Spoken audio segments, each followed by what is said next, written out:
প্রায় ৮৫ বছর আগে ১৯২৮ সালে চিটাগাং আর্ট সেন্টার নামে যাত্রা শুরু হয়েছিল চলচ্চিত্র প্রদর্শনী হল সিনেমা প্যালেসের। কিন্তু ৮০-র দশকে একটি অনাকাঙ্ক্ষিত ঘটনাকে কেন্দ্র করে সিনেমা প্যালেসে দেয়া হয় আগুন। পরে ৮১ সালে সিনেমা হলটি পুনর্নির্মিত হয়। আর কর্মব্যস্ততার ফাঁকে নানা পেশার মানুষের ছবি দেখার আনন্দকে সঙ্গী করে চলতে থাকে মর্নিং ম্যাটিনি ও নাইট শো। ৯০-র দশকে বৃহত্তর চট্টগ্রামে রঙ্গম, লায়ন, গুলজারের মতো প্রায় ৩০টি সিনেমা হল ছিল। কিন্তু সময়ের পরিক্রমায় মানহীন চলচ্চিত্র, নোংরা পরিবেশ, অব্যবস্থাপনা ও অর্থের অভাবে বন্ধ হয়েছে বেশিরভাগ হল। টিকে থাকা ৫টির মধ্যেও সম্প্রতি আলমাস ও দিনার সিনেমা হল ভেঙে বহুতল ভবন করার সিদ্ধান্ত নিয়েছে মালিকরা। তবে এ নিয়ে কর্তৃপক্ষের কেউ ক্যামেরার সামনে কিছু বলতে চান না।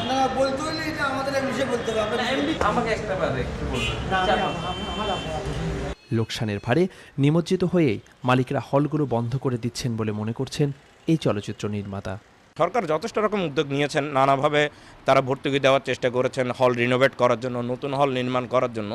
কিন্তু আমাদের যারা অর্থনৈতিকভাবে ব্যবসায়ী সমাজ যারা আছেন, যারা দেশের একটা বড় ধরনের চালিকা শক্তি অর্থনৈতিকভাবে, তারা আসলে খুব বেশি এগিয়ে আসছেন। দেশীয় চিরায়ত ধারাকে টিকিয়ে রাখতে মালিকদের হলগুলো বন্ধ না করার অনুরোধ একসময়ের পর্দা কাঁপানো উজান ভাটি ছবির এ নায়কের।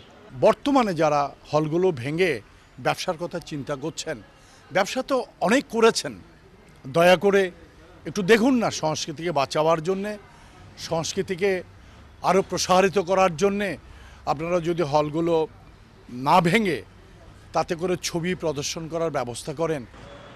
মৃন্ময় বিশ্বাস, এটিএন নিউজ, চট্টগ্রাম।